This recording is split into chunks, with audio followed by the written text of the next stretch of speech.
and welcome to another podcast summary with me.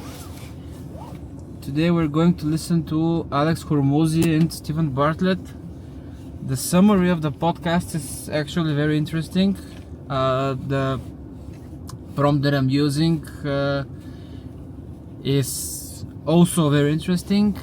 It's going to be long, around 20 minutes, and I'm going to dive into it because I finished work and it's time for the summary. So sit back, relax, enjoy, and I will see you tomorrow. Okay, so I was listening to the Diary of a CEO the other day, and it really got me thinking. Oh, yeah. It was the episode with Alex Hormozi, and it was all about fear and success and entrepreneurship, and it honestly shifted something for me. Okay. It wasn't just like the advice itself, though he has some like real gems. Right. It was how he like tied it all together with his own experiences, quitting his job, dealing with like family doubts, all that. Yeah. It made it feel so real. Absolutely. And it's fascinating how those personal anecdotes, they just make those universal truths about entrepreneurship hit so much harder. It's not just theory, you can practically feel the emotional journey, that he's describing. Right, totally. So like he talks about how fear, especially like the fear of failure and judgment, keeps people stuck. Right. Stuck in jobs they hate, lives they're not excited about, Like this. Have you ever felt that, like, that fear holding you back? Absolutely. It's like this vicious cycle, Right. We're afraid to fail, so we don't even try. Right. And you know what even crazier is that this fear, it often comes from these, like, vague, undefined threats, Right. It's not even a specific thing. It's just this looming sense of, what if? Right. And that's where it gets interesting. Yeah. Hormozi says the antidote to this, like, fear paralysis is getting specific. Yeah. Like really specific, like about what you're actually afraid of. Yeah. What's the absolute worst case scenario? And then here's the cool part. Yeah. You make a plan to deal with it. You take all that scary, nebulous energy and you turn it into something concrete, something you can actually tackle. Right. He gives this example of mentally rehearsing a difficult conversation. Yes. Like, say telling your family you're quitting your stable job to start a business, right? Right. You play out their reactions, you plan your responses, and suddenly that big, scary conversation, it's not so scary anymore. You've essentially taken away fear's power, right? Absolutely. And even if things go sideways, even if it's a total flop, at some point down the line, it'll just be a funny story you tell at parties, Yeah, exactly. Why not just laugh about it now? I love that reframing. Right. Okay, so you've conquered the fear monster. Yeah. Now what? Right. Where do you even begin to find that winning business idea? Right. Well, Hormozi's got a framework for that too, which I think is really helpful. He calls them the 3 Ps. Okay, let me break this down. Pain is a problem you've personally experienced, profession. Yeah. Is any skill you've picked up from past work. Right. And passion is something that, well, lights you up. It gets you going. Exactly. And ideally, your big idea combines all 3. Yeah. But even just one can be a solid foundation, right? Absolutely. For a successful venture. Like he brings up his own experience with sleep apnea, right? He struggled with it for years, tried every product out there. Yeah. And eventually that frustration, that personal need became the spark for a business. Right. I mean, that's combining pain and passion right there. You know what's really cool about this? What's that? He flips the script on how we usually view obsession. Oh, yeah. Society often sees it as a negative thing. Right. But Hormozi's like, no. It's a superpower for entrepreneurs. Obsession can be a really powerful engine for change, Yes. Think about it like this. The people who truly make a difference, the ones who solve big problems, the ones who create groundbreaking innovations. Yes. They're not just casually interested, Right. They're obsessed. They're driven by this deep desire to make things better, Right. You might even call them like informed optimists. He even tells this great story. Oh, yeah. About an investor who backed Regal Cinemas. Wow. One of the biggest cinema chains in the U.S. Right. Based on nothing. Yeah. But the founders just crazy, like, passion for movies. Just loved it. This guy knew everything about the cinema business. Wow. So the investor just saw that obsession. Yes. That fire. Yes. Yes. Knew he was onto something special. Absolutely. So it's a good reminder that passion and knowledge, that deep dive into a subject can be incredibly compelling. Totally. Yeah. But even with like a brilliant idea and all the passion in the world, entrepreneurship is a roller coaster. You know what I mean? Oh, yeah. Like Hormozi has this concept of like the entrepreneur lifecycle chart that really illustrates this. Okay, so imagine a chart. Okay. There are 6 stages.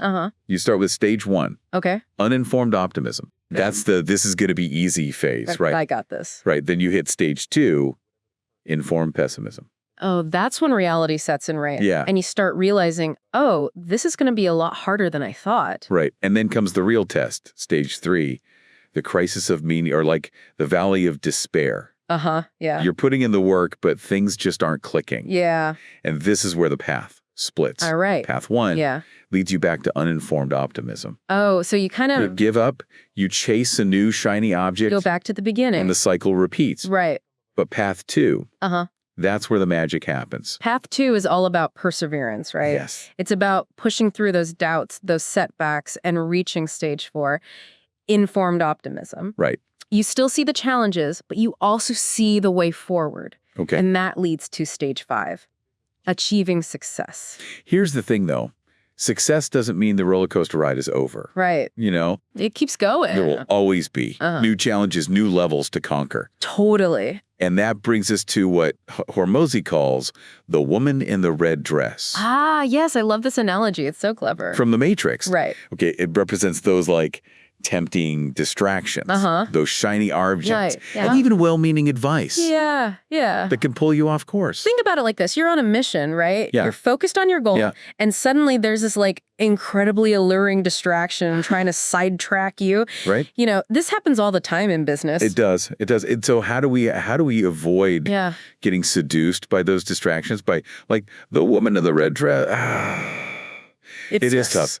But focus. Focus is key. Yeah. Hormozi is a huge believer in concentrating on one thing Yeah. until you achieve success. Like spreading yourself too thin. Yeah. What he calls niche slapping. Yes. That's a recipe for disaster, you know? Right. So you want to become a master in your specific area, right? Totally. Not a jack of all trades, flitting from one thing to the next. Right. It's about depth, not breadth. He compares it to a video game Oh, I like this. where you have to beat the boss at each level to progress. Okay. Right. Yeah. You can't keep restarting at level 1 every time you get distracted by a side quest. Right. I got to focus on the main mission. You got to focus on the main mission to win. Exactly. Right. And this brings us to another crucial element of the journey, you know? What's that? Building your A-team.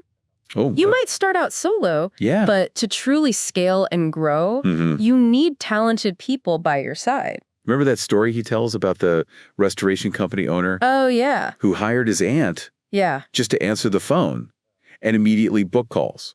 That's a great example of focusing on those high impact tasks. Yes. And then building a team that supports your strengths. Right. So it's especially critical during what Hormozi calls the swamp, Ooh, the swamp. which is that tricky period between $1 to $3 million in revenue where margins are tight, Yeah, but investing in key hires is essential to break through to the next level. absolutely. So, So you've got your A team assembled. How do you make sure they're performing at their best? right. Feedback is crucial. Yeah. But Hormozi has he has an interesting take on this. Okay. He talks about being kind, not nice, as a manager. I'm curious to get your perspective on this. I am too, actually. What do you think he means by that? Well, I think it's a brilliant distinction, you know. Okay. He's drawing a line between insults, Uh-huh. which are personal and unhelpful, Right. and criticism, Yeah. which focuses on specific behaviors Right. and aims to improve performance. It's about giving that actual feedback, not just, you know, tearing someone down. And he emphasizes that giving feedback quickly in the moment is key. Right. He compares it to training a dog. Oh, You interesting. wouldn't wait until the end of the day to reward good behavior. Right, right. Exactly. The same principle applies to managing people. Absolutely. And Yeah. go ahead. No, you go. He actually shares this example of training a sales team on a new script, right? Right. And like stopping them after every line Wow. to offer immediate corrections and reinforcement. Okay. It might seem intense, Yeah. but it's incredibly effective, Right. accelerating learning. He's basically saying, look, we're going to nail this script together, Yeah, even if it means stopping a million times along the way. right. And that kind of direct, specific feedback is invaluable. It is. Not just for sales, but for any skill you're trying to master. And this brings us back to his emphasis on like rapid skill acquisition. Yes. He has this idea of pirates versus practitioners. I love this. Which I find really compelling, right? Yeah. Pirates are all talk, no action. Right.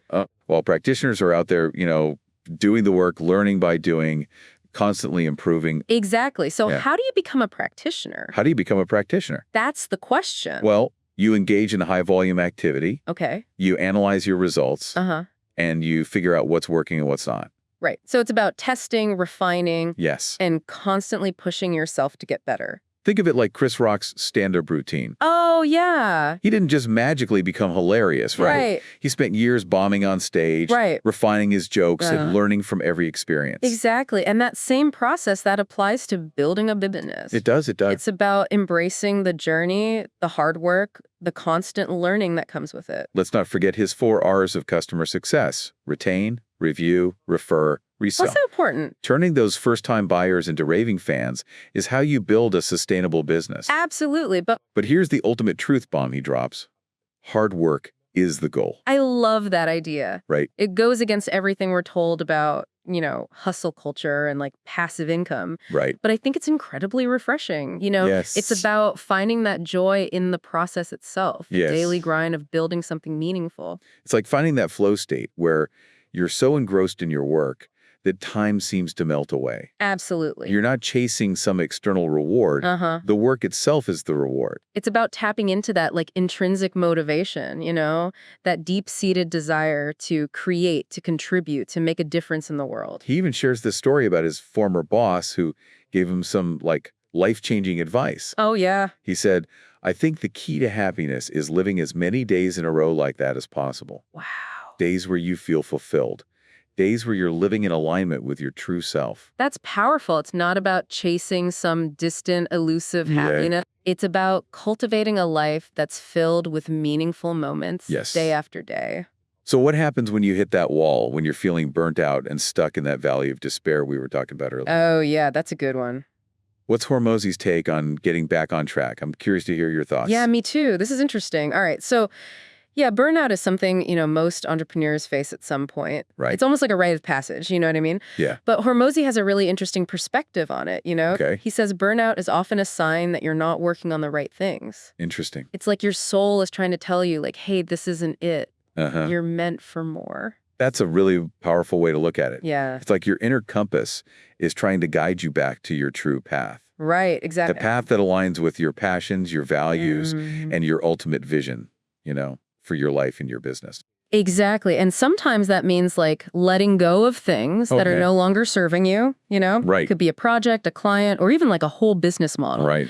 It's about having the courage to say no to the things that are draining your energy and focus. Right. So you can say yes to the things that truly light you up. That makes sense. Yeah. It's about like decluttering your life and your business so you can create space for the things that matter most. Absolutely. And you know what else I found interesting about Hormozi's approach? What's that?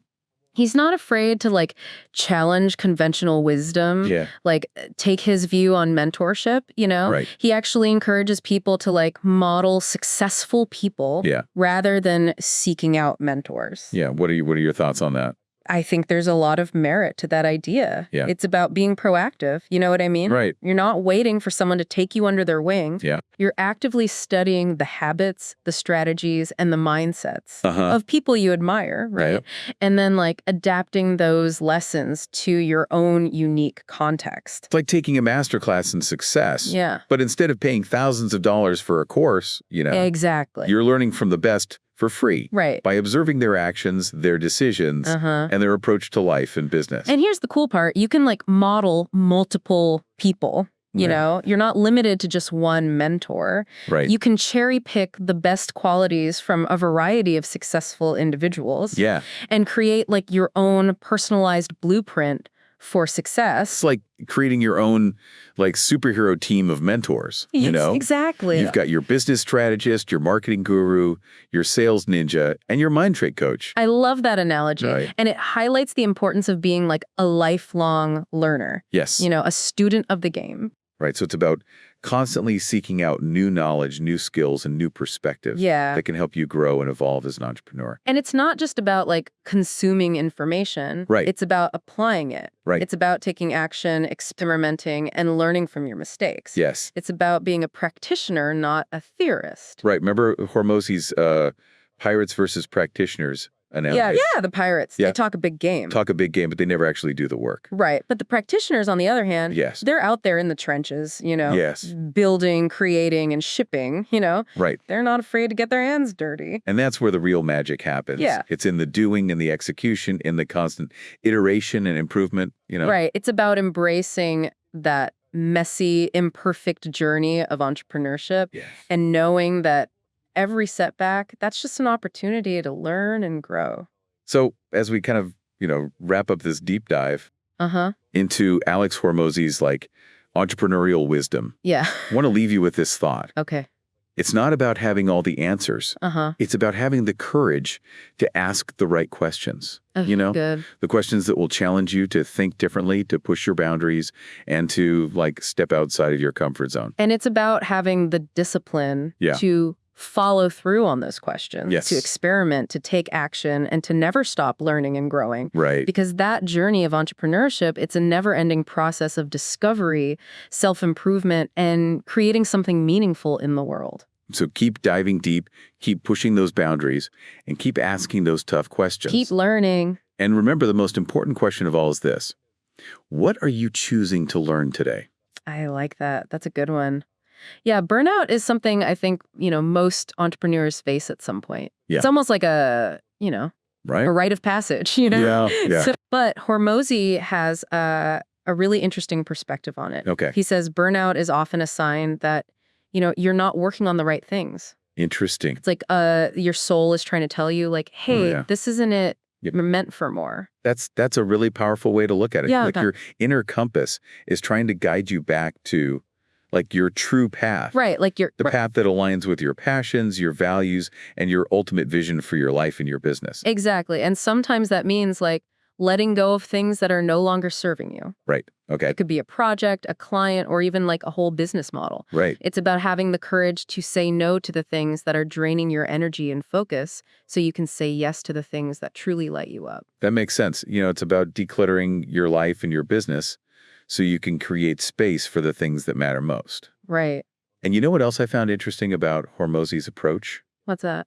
He's not afraid to challenge conventional wisdom, like his take on mentorship. Oh, yeah. He doesn't really, buy into the traditional idea of mentorship. Right. He actually encourages people to, model successful people rather than seek out mentors. Yeah.